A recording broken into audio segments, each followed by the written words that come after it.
아기들이 엄마라는 말 다음으로 배우는 단어가 스트레스다라는 말 들어보셨습니까? 물론 웃자고 하는 얘기겠지만 그만큼 우리가 스트레스를 입에 달고 산다라는 뜻이 아닐까 싶은데요. 스트레스 정말 조금만 무슨 일이 어긋나더라도 쌓이게 되고 배가 고파도 스트레스고 배가 불러도 스트레스고 어떤 분들은 스트레스라는 말만 들어도 스트레스가 쌓인다라고 이야기하기도 합니다. 우리가 흔히 아는 만큼 보이고 보이는 만큼 또 실천을 하게 된다고 하는데요. 이 스트레스라는 말을 우리가 그만큼 많이 썼다면은 극복을 할 길이 보일 만도 한데 이 스트레스라는 것이 그만큼 극복할 길을 보여주지 않는 마음의 위로 같은 존재가 아닐까 싶습니다. 전문가들은 이 스트레스를 잘만 활용을 한다면은 생활의 에너지로 전환을 시킬 수도 있다고 하는데요. 과연 이런 일이 가능할지 모르겠습니다. 이 스트레스의 비밀을 알고 그것을 생활에 적용을 하면은 가능하다고 하는데 그렇다면은 우리가 알지 못하는 스트레스의 비밀은 무엇이고 과연 극복 방법은 어디에 있는지 오늘 신경정신과 전문의 하주연 교수로부터 자세하게 들어봅니다.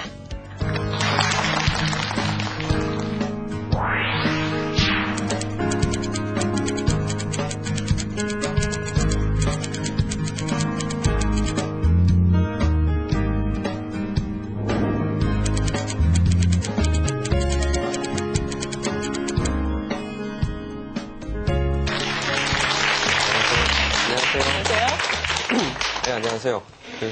제가 한 몇 년 전에 아침 방송에, 생방송에 이렇게 이런 비슷한 나간 적이 있었는데, 이렇게 나오다가 넘어진 적이 있어요. 발을 한번 헛디뎌가지고 넘어질 뻔한 적이 있는데, 그 후로는 참 이렇게 뒤에 있다가 저를 소개하고 나올 때마다 항상 긴장이 됩니다. 이러다 또 발 걸려서 넘어지면 어떻게 하지? 라는 생각이 드는데, 참 스트레스거든요, 이게. 좀 별거 아닌 것 같은데, 내가 이 부분에 대한 실수를 하지 않을까라는 스트레스가 제가 지금 이렇게 입이 좀 쩝쩝 마르기도 하고요. 물을 마시게 되는 원인이 되는 것 같습니다. 그런 부분에서 우리 인생사 살아가면 스트레스로부터 자유로울 수는 없는 것 같은데 스트레스가 만병의 근원이기도 한 듯하고 또 한편으로는 스트레스가 우리의 삶의 힘이 될 수도 있거든요. 그래서 그런 부분에서 스트레스에 대한 오해와 진실 그것을 알고 싶다라는 마음으로 한번 이번 시간에는 스트레스에 대한 얘기들을 여러분들과 함께 해보려고 합니다. 이게 그냥 인터넷에 떠돌아다니는 사진인데요. 아마 중국 병사가 어떤 사격판 이렇게 들고 있는 사진인데 상당히 힘들겠죠. 무서울 것 같아요.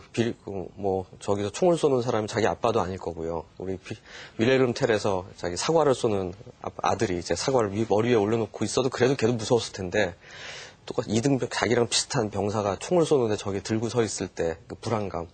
어떻게 보면 저게 이제 스트레스를 설명하는 모든 거라고 할 수 있습니다. 자기는 병사기 때문에 명령에 따라서 그걸 다 쥐고 있어야만 되기 때문에 이 일에 대해서 조절할 수가 없죠. 버리고 도망갈 수 없는 거죠. 두 번째, 총을 쏘다가 재채기를 해가지고 잘못하면 내가 맞을 수도 있는 거죠. 즉, 앞으로 내 앞날에 대해서 예측을 할 수가 없죠. 즉, 이 두 가지, 조절 가능성과 예측 가능성. 앞으로 여러 번 말씀드리겠지만 이 두 가지가 스트레스에 대한 가장 중요한 요소다라고 생각하시면 좋겠습니다. 근데, 스트레스 그러면은, 아까 우리 아나운서님이 엄마 다음에 배운 게 스트레스라고 얘기를 하셨는데 그렇듯이 태고 쪽부터 있었던 얘기 같은 생각이 들잖아요. 근데 이 문헌을 조사해 보면은 이 스트레스란 말을 사용된, 특히 우리가 일상 현대적 의미의 스트레스란 말이 사용된 것은 1936년부터입니다. 100년도 안 됐어요. 느낌상으로 한 500년, 1000년 된 얘기 같잖아요. 근데 1936년에 어떤 의학자가 의학적 개념으로 인간의 내지는 동물 생명체의 생체에서 벌어지는, 즉 어떤 사람 내지는 동물에 의해 의미 있는 것으로 지각되는 어떤 외적, 내적 자극에 대한 모든 반응, 이것을 우리 몸의 시스템을 스트레스라고 정의를 했습니다. 즉 그런 때부터 쓰이기 시작한 거니까 한 80년 정도밖에 안 된, 7, 80년밖에 안 된 개념이다.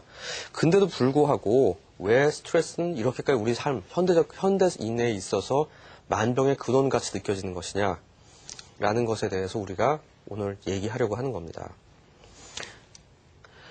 중요한 부분에 있어서 우리가 두 번째로 제가 말씀드리고 싶은 거는 스트레스를 아까 지난 시간에 제가 행복이라는 게 측정 가능한가라고 물었듯이 스트레스라는 게 측정 가능하냐, 도대체 어떻게 정의해야 되냐라고 이야기할 때 또 하나 우리가 봐야 될 것은 그 사람에게 일어난 사건 자체 커다란 사건으로 평가할 거냐, 아니면 그 사람을 어떻게 해석하는 거가 더 중요하냐라고 본다는 겁니다.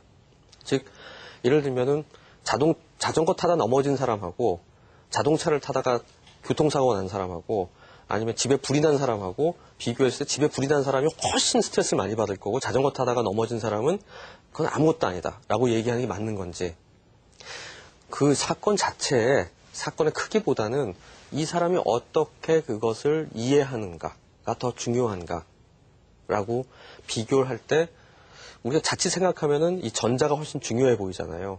하지만은 의학적인 견지에서 볼 때는 이 개인에게 있어서 그게 어떤 의미가 있는가가 훨씬 중요하다라고 봐야 됩니다.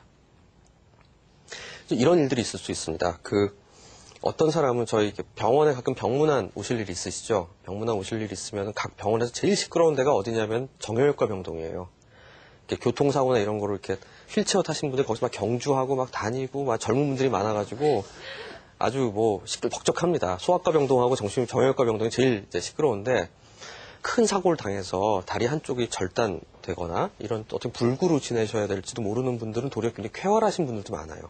그래서 금방 빨리 의족 달고 하면 되죠. 이렇게 얘기하시고 잠도 잘 자고 아주 잘 지내시는 분이 있는가 하면, 바로 옆 자리에 계신 어떤 분은 어떻게 보면 단순 접촉사고 비슷한, 그러니까 자전거를 이렇게 타고 가시다가 트럭이 이렇게 쑥 우회전 하다 보니까 살짝 이렇게 툭 쳐서 넘어지셨어요. 그래서 넘어서 타박상 정도에 머리를 부딪혀서 조금 다치긴 했지만은 찢어지거나 뇌출혈이 있는 것도 아닌 정도인데, 2주가 지나도 온몸이 아프고 쑤시고 아프다고 그러시고 잠도 못 주무시고 막 깜짝깜짝 놀라고 차도에 가면 이렇게 서 있질 못하고 막 옆에 서 있어야 돼요. 이제는. 이제 그런 증상들이 저한테 상담하러 오게 됐습니다. 쭉 만나보니까 외상 후 스트레스 장애에 준한 문제였던 거죠.